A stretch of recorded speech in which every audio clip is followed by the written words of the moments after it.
Welcome in, family. Welcome to another week here at the Elephant Effect. It's your boy Stone. Lady M. All right, we got a brand spanking new series for you guys. It's the Enlightenment Series. So if y'all are ready, locked in, got your notebook ready, your pens ready to scribble down these notes, let's get it.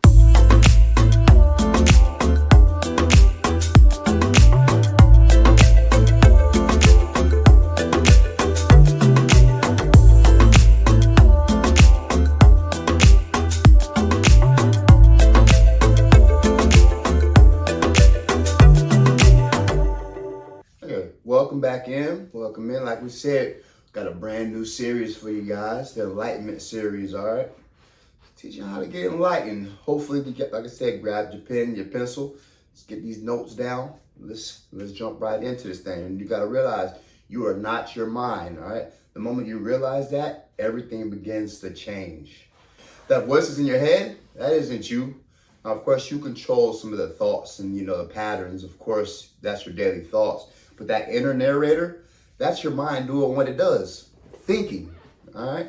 So you are the one hearing those thoughts. You're the one taking them in, not the one generating all of them, all right? You don't generate every thought. Some random stuff will pop in your head. You're like, man, why did I just think about that? That ain't even me, So we got to really cycle through some of these thought processes and realize, hey, everything that's popping in our head, hey, really ain't what we're thinking about or even what journey we're on, So you got to be able to cycle through and be able to decipher some of these messages that are coming through and what to listen to and what to, pass on when it comes to the inner voice, all right? When you believe every thought, you become a prisoner of your mind, all right? So you become locked in there, you become a prisoner. You begin to think about it. Whenever you get that negative feedback, what do you start thinking? Oh man, this ain't enough.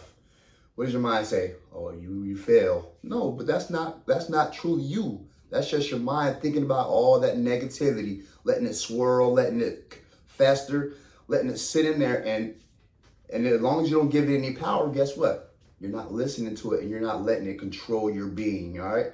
So we're cycling through, we're filtering out all the negative and only keeping those positive thoughts that we're cycling into our subconscious, all right? Freedom begins the moment you step back and observe, all right? Just not obey. All right, so let's take that step back and just breathe. Whenever you start to get overwhelmed with negative thoughts or anything floods into your mind that that does not belong to be there, step back, clear your mind. Do something that you enjoy. Watch your favorite series. Hey, just because people say they're wasting your time watching, no, that's your brain, relaxing. So take a step back, do something that you love to do, and reset your mind, all right?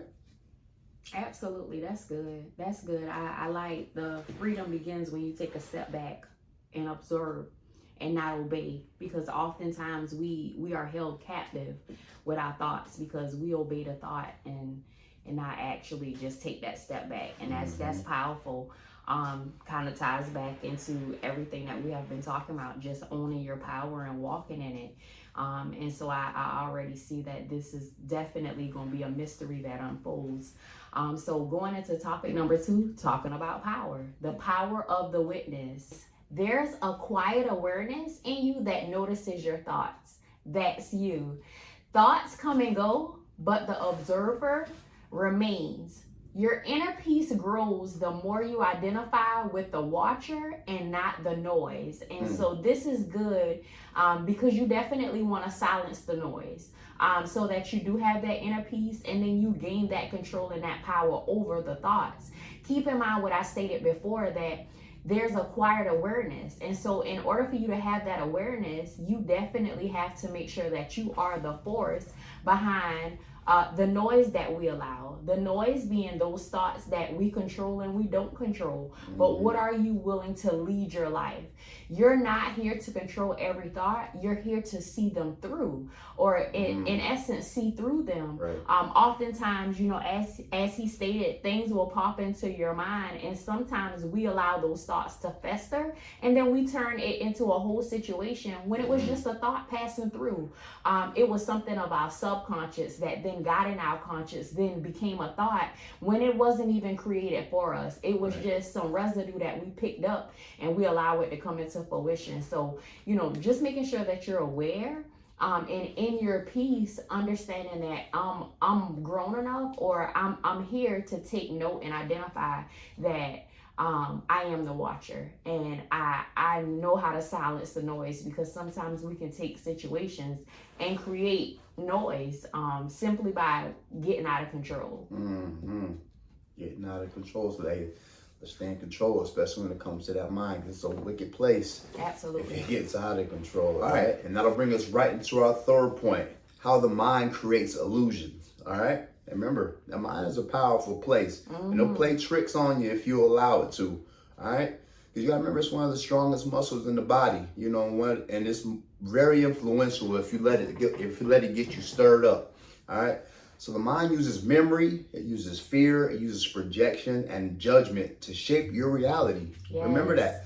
So like I talked a few episodes back, or a few series back, that this life is really a game, and you can control how you move and your outcomes by just positive thinking, how you move and how you think. So if you allow those negative thoughts to come in there and control your life, well, guess where your life's going to go? In a negative direction. But if you speak nothing but positive affirmations of your life and just start to believe, hey, every day speaking that positivity into my life, hey, those negative thoughts will creep in your head, but they'll immediately get eliminated. Because why? You're speaking so much positivity into your life. Like I said, once you start letting all that negativity of daily life, daily negative partnerships, negative people in your life, toxic people in your life, that hatred, when they start spewing it and they start spilling out on you, and you start letting it soak in there, guess what? It's going to control you, all right? Because your mind is powerful, all right? So we have to control the mind. Don't let that mind control us, all right? Most suffering is mental, replaying the past or rehearsing the future, okay? So yeah, all that suffering, that's mental. We're dragging ourselves right back through that mud for no reason, all right? Like I said, that happened in the past. There's no reason to harp on it. There's no reason to stay in that mode, all right? And 9 out of 10 times, those are all learning lessons that we've learned from and we've grown from. So why are we going back and then opening up those wounds? You know, it's like getting surgery and then the next day just ripping out the stitches, you know, and for what? For what? The doctors did all that time stitching you up, and now you just undid it. All right, so we did the mental work. We did that work to close this thing on up. Let's keep it closed and let's grow from it. And then you can look back at your scar and like, hey, how'd I get this? Let me tell you. And then you're going to help somebody heal from their scars and their wounds, all right? Thoughts become belief systems, all right? Belief systems become prisons. Belief systems become prisons, all right? So let's not imprison our life. Let's not imprison our mind. Let's keep ourselves free, because, hey, that's what we need to be. Freedom equals a growth, and growth equals that becoming of who you're trying to become, all right? So let's not trap ourselves in a box. Let's keep ourselves free emotionally, physically. We control everything as long as we keep that mental in control, all right? So enlightenment begins with seeing that not everything your mind says is true. That's good. All right? So, like I said, it goes back to just filtering out those thoughts, all right? And picking and choosing what applies to you. That's good. That's real good. I definitely like when you spoke on how memory, judgment, it definitely shapes your reality. And I think sometimes we go in all walks of life talking about, oh, I remember when, and sometimes we don't allow ourselves to explore new opportunities because we hold on to a memory, or and we allow our past to project our future. And so that was real good. All right, which takes us into point number 4. Awareness is not equal to thinking. Thinking is active, awareness is still. So awareness is your peace. The mind wants to solve and awareness wants to see. I love that. Because this makes me think about, are you a critical thinker? And critical thinkers, they are active. They always want to solve. But then when you tie in that awareness piece, are you at rest? Are you being still? And being able to silence the noise and listen. You can experience peace even while your mind is noisy. That goes right back to what I was stating. You know, it can be so much going on around you, but you must definitely sit in peace. This one is good for me because I just was talking about being a queen. And if we think about the placement of the queen, it's her job to be aware, because the queen is normally seated, which means she's at rest while everything around her is chaotic. Everything else is thinking, everything else is moving, everything else is being the problem solver. And so I definitely like this. And so you don't have to stop thinking, you just have to stop becoming the thinker.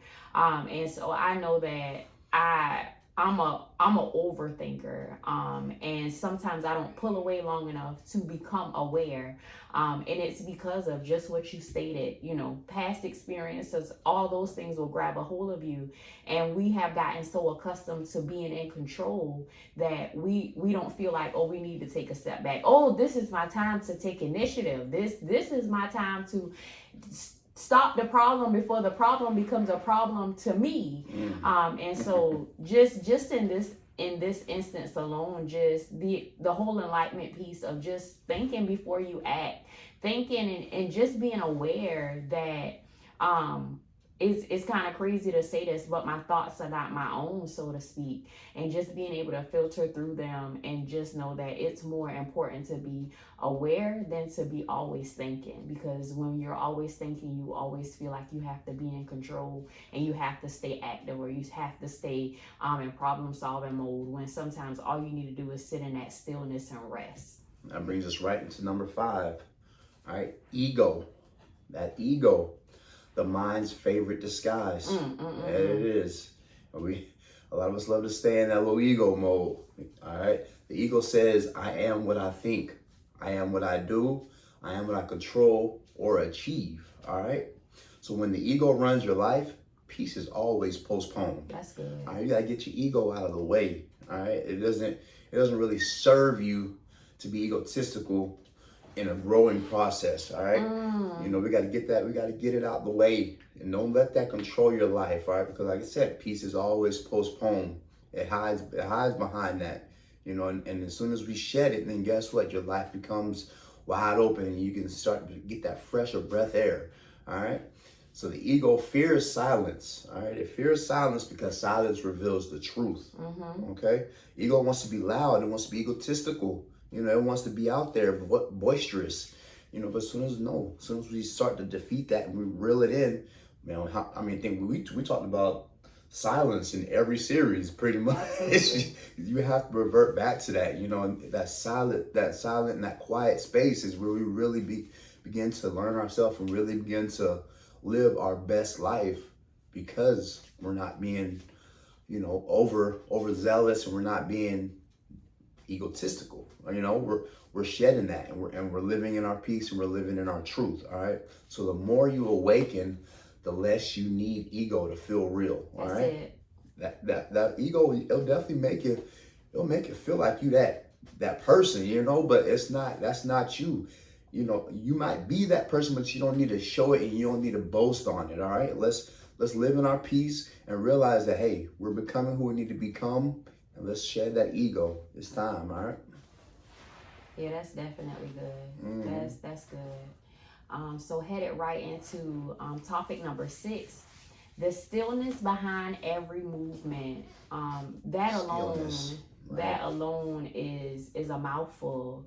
Underneath your thinking, there's a quiet presence that has always been there. And so I laugh at this one, because often people will say, oh, I'm a talker. Oh, I'll never be quiet. But that goes to show that means that the mind is always running, and the mind is always in control, because that quiet presence is necessary. You don't create stillness, you return to it. And so that just goes back to it, how sometimes you can just allow the mind to run so much that the mouth will run as well. But we all have that stillness in us that sometimes we allow, interference where we can't sit in silence. And I've heard people say, oh, I can't sit in silence. I always got to have something going. But it's that quietness that they're running from, that truth that you just spoke about. And so this presence isn't achieved, it's remembered. It's in there. It's in there. You just got to go back to it. And it's all about, training yourself. And that's what this has been for. All of these series and episodes have been your training to becoming, your training to be equipped for you to evolve into this next area of life. And so the world trains you to be reactive, and enlightenment trains you to be present. And that this is what this is about. This is about being present and showing up for you. Because the world will have you think that it's all about being reactive. But I like the proactive approach. Let's be proactive so we don't have to react. And so I think that a whole lot of that ties back to enlightenment as well. When you're enlightened, you know how to get in front of situations, and one of those situations being the mind. If you have control of what you allow to fester and what you allow to grow into something big. I know a lot of people can relate to this saying, taking a molehill and turning it into a mountain. And so oftentimes that's what we do. We run with situations and we amplify them and make them bigger than they need to be, when you can just sit in your stillness and allow those moments for you to, pick apart, what's true and what's not. And even in that stillness, I know that when I'm in those moments where I do allow the mind to rest, the truth does reveal itself. And so, as you talk about enlightenment, this is good because it's just allowing the real you to come into fruition, so you can become on one accord with truth. I like what you said. You don't create stillness, you return to it.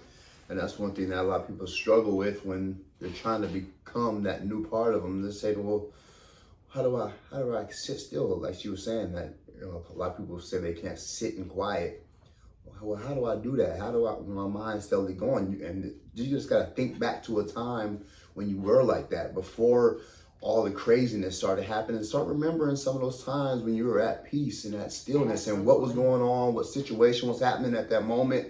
And then that'll start to help you, create that space for yourself again. You don't have to create no whole new space for yourself, because that's a lot of work, but remembering back to that stillness, remembering back to that peace will help you. Like, okay, yeah, that's what I was doing. It may even bring you back to an activity you were doing, something that you fell out of love with, that you forgot about, and now you get back to it. You do reawoke a passion in yourself, So think about that as when you're moving past and when you're moving forward and trying to find that stillness and that peace again, all right? Absolutely. And that's going to bring us right back into number 7, tools that bring you back to awareness. All right, look, we were just talking about the tools. All right, so number 1, breathe.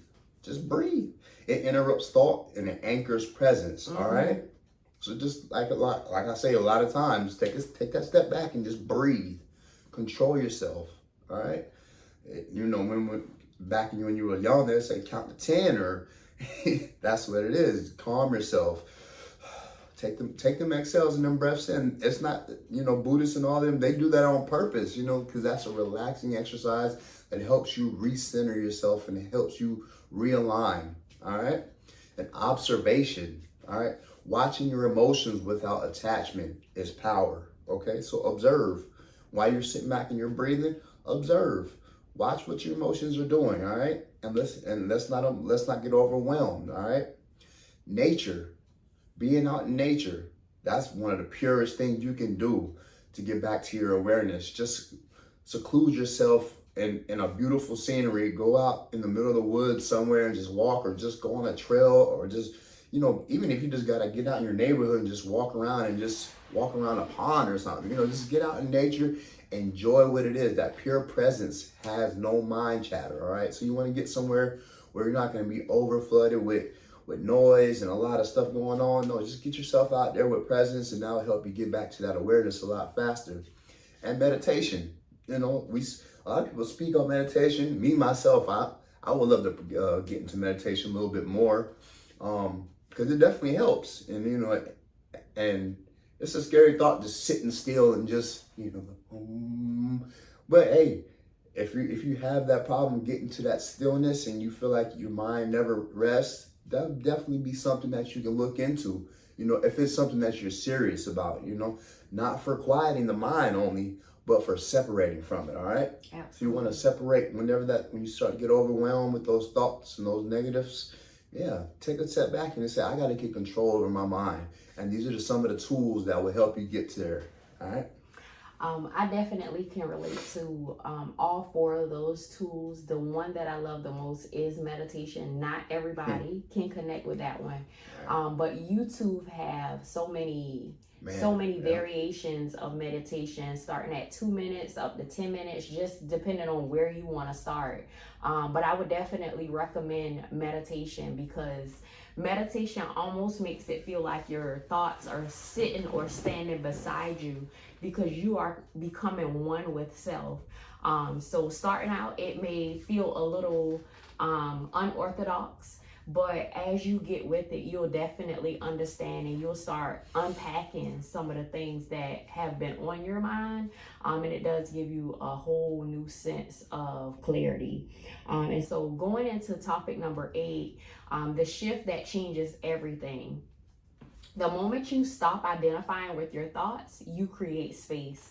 I love that, because oftentimes at the beginning we talked about how things can just, if it's passing through, if those trains pass through our minds, sometimes we jump on, and how sometimes we automatically start trying to attach what happened to make this thought, or what can I, how can I attach this to my life, when it was just something that may have jumped in your subconscious through social media, and it's not even applicable to you, but you make it applicable.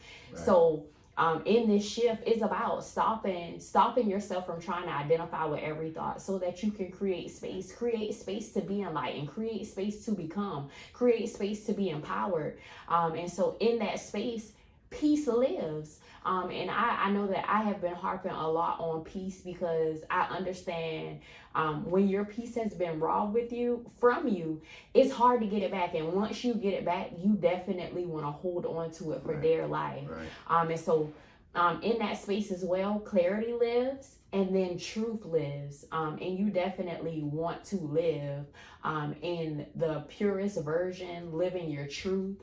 And I love that. And the goal isn't to escape the mind, it's to master your relationship with it. And I think the greatest relationship that you'll ever have on this side of heaven is the relationship with yourself. The relationship with yourself, you will always see show up in the people around you. And so when you neglect that relationship, you end up with people who irritate your spirit, because it's a reflection of you. And it's not until you visit that truth where you realize that what has been becoming a maggot to me is those things that I don't like about myself. Because if we be honest, if we are living our truth, then it's easy to drop the weight. It's easy to move from those people, those places that don't bring us clarity, that don't bring us truth, that don't bring us peace. You no longer have to run behind people, because what's for you will automatically gravitate towards you. What is elevating you will always elevate you. You will no longer, allow just certain behaviors to be in your life, because I'm living my truth. And this reminds me of what was, as we spoke in other series. And so awareness is the beginning of real and lasting freedom. And we all talk about freedom, and I know most times we attach freedom to financial freedom, but what if we could live a free life where I say what I mean, and I mean what I say, and you have to be okay with that. And understanding that not everybody would like what you do, what you say, and that's okay, because you're living your truth. So I definitely love this Enlightenment series, because it's making sure that you're aware of you, so that you understand what is attached to other people, so that you can take that step back, so that you can take the proper steps to shift, so that you can identify if this is me, if this for me, or if this is just something passing through. Right. I know one common theme with all of these series is you. Absolutely. That's one of the common things, that it's never shifting blame on anybody else, circumstances, situations. No, it's always cycling through what we're going through, controlling what we're going through. Absolutely. Breaking down what we need to break down, building up what we need to build up. So that's why I love this. Just go right along perfectly with our other series. And hey, we got 2 more great episodes of this. And this is just the beginning of this one. You got to realize, you spent most of your life living in your head. That's where we all live. It's hard kind of getting out of that. So reacting, worrying, rehearsing, regretting, thinking. But remember, you're not your mind, all right? You are the one who sees the mind. And remember, the moment that you remember that, you're no longer asleep, all right? You become aware, all right? And that awareness is the beginning of everything. Absolutely. All right, so keep that in mind. That awareness, all right? That stillness, all right? These are some of the words that we're gonna be harping on a lot in this series. Awareness and that clarity. So let's gain definitely some clarity on this journey that we're taking. And like I said, we're growing. We're all learning together. So, got any final words for them? The one thing that I will say is this whole enlightenment makes me challenge each of you to go back from the beginning to see how we have gotten to this point of evolution, because we have evolved week after week. And now that we are enlightened, just making sure that when I say go back and make sure that you are identifying and seeing yourself. Oftentimes we go through these things and we say that, oh, this will be good for so and so, but we're now to a place of enlightenment, and this is about you. So we have taken you from the incubator stage to now, and this is about you. This is about your evolution. So yes, if you feel like this is good for someone else, share the entire link. But I want you to be intentional about you and evolving and becoming the most peaceful, loving, truthful version of yourself.